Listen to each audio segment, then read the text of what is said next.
شام کے 5 بجے میرے بھائی نے دروازہ بند کیا اور کہا کہ وہ بازار جا رہا ہے۔ گھر میں صرف میں رہ گئی۔ میں کچن میں برتن دھو رہی تھی کہ پیچھے سے آواز آئی، پانی ملے گا؟ میں نے مڑ کر دیکھا۔ بھائی کا دوست کھڑا تھا۔ نام تھا رمیز۔ کالی شرٹ، تھکے ہوئے بال اور آنکھوں میں ایک عجیب سی نظر۔ میں نے گلاس بھرا اور دیا۔ اس کے ہاتھ پروویژنز نے میرا ہاتھ چھو لیا۔ گلاس میں پانی ہلکا سا کانپ اٹھا۔ رمیز میرے بھائی کا پرانا دوست تھا۔ پہلے کبھی کبھار آتا تھا، اب زیادہ آنے لگا تھا۔ بھائی کے ساتھ بیٹھتا، ہنستا، پھر چلا جاتا۔ آج بھائی نہیں تھا۔ وہ اندر آ گیا اور صوفے پر بیٹھ گیا۔ میں نے چائے بنائی۔ کپ پکڑاتے وقت پھر ہاتھ چھو گیا۔ اس نے کپ نیچے رکھا اور میری طرف دیکھا۔ تم ہمیشہ اتنی خاموش رہتی ہو؟ میں نے کچھ نہیں کہا، بس کھڑی رہی۔ اس نے میرا ہاتھ پکڑ لیا۔ میں نے نہیں چھڑایا۔ وہ اٹھا اور میرے قریب آ گیا۔ کچن کی روشنی کم تھی۔ اس نے میرے بالوں کو ہاتھ لگایا اور میرے ماتھے پر ہونٹ رکھ دیے، بہت آہستہ۔ میں نے آنکھیں بند کر لی۔ دل تیز دھڑکنے لگا۔ اس شام کچن کی فرش پر ہم نے ایک دوسرے کو محسوس کیا۔ برتن ایک طرف پڑے رہے۔ سانس تیز ہو گئی۔ جسم کی گرمی نے کچن کی ہوا بدل دی۔ ہم نے ایک دوسرے کی موجودگی کو خاموشی سے قبول کر لیا۔ باہر گلی کی آوازیں آ رہی تھیں، اندر صرف ہماری سانسوں کا میلاد تھا۔ جب الگ ہوئے تو رمیز نے میرے کندھے کو ہلکے سے دبایا اور کچھ نہیں کہا۔ میں نے بھی خاموش رہنا بہتر سمجھا۔ اگلے کو دن بھائی گھر پر تھا۔ رمیز آیا تو عام سی باتیں ہوئیں، مگر جب بھائی کمرے میں گیا تو رمیز نے میری طرف دیکھا۔ نظر میں وہی رات تھی۔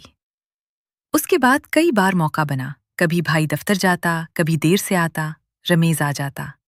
ہم گھر میں اکیلے رہ جاتے، کبھی کچن میں، کبھی میرے کمرے میں، کبھی برآمدے کے اندھیرے حصے میں۔ ہر بار قربت بڑھتی، کبھی صرف ہاتھ، کبھی بوسہ، کبھی مکمل طور پر ایک دوسرے کے قریب ہو جانا۔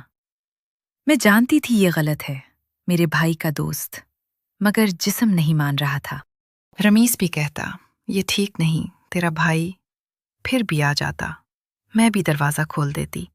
ایک دن بھائی 2 دن کے لیے باہر گیا، گھر بالکل خالی۔ رمیز نے دروازہ اندر سے بند کر لیا۔ ہم نے وقت کا خیال نہیں رکھا۔ کمرے کی چادر بکھر گئی۔ جسم کی گرمی اور سانسوں کا کھیل کمرے میں بھر گیا۔ ہم نے ایک دوسرے کو اس طرح محسوس کیا جیسے سب کچھ بھول گئے ہوں۔ رات گہری ہو گئی، تب جا کر الگ ہوئے۔ کئی ہفتے ایسے گزرے، تعلق چھپا رہا۔ بھائی کو کچھ پتہ نہیں چلا۔ میں اس کے ساتھ عام زندگی گزارتی رہی۔ اندر ایک الگ دنیا چل رہی تھی۔ رمیز کے ساتھ گزاری ہوئی شامیں اور راتیں میرے دل میں محفوظ ہو رہی تھیں۔ پھر ایک دن رمیز نے بتایا کہ اسے دوسرے شہر نوکری مل گئی ہے، اسے جانا پڑے گا۔ میں نے صرف سر ہلایا۔ آخری دن بھائی گھر پر نہیں تھا۔ رمیز آیا۔ ہم نے کمرے میں آخری بار ایک دوسرے کو محسوس کیا۔ اس بار شدت زیادہ تھی، سانس بھاری تھی۔ جب الگ ہوئے تو اس نے میرا ہاتھ دبایا اور چلا گیا۔ اب بھائی کا دوست گھر نہیں آتا۔ کبھی کبھار بھائی اس کا نام لیتا ہے تو میں خاموش رہتی ہوں۔ رات کو لیتی ہوئی کبھی اس کی سانسوں کی آواز یاد آ جاتی ہے، اس کا ہاتھ، جسم کی گرمی۔ دل بھاری ہو جاتا ہے، مگر میں کچھ نہیں کہتی۔ میں نے یہ بات کسی کو نہیں بتائی، نہ اپنی ڈائری کو، نہ کسی سہیلی کو۔ بھائی کا دوست، یہ الفاظ بہت سادے ہیں، حقیقت ان سے الگ تھی۔ میں نے جو محسوس کیا وہ صرف اس خاموش گھر اور بند کمرے کے علم میں ہے۔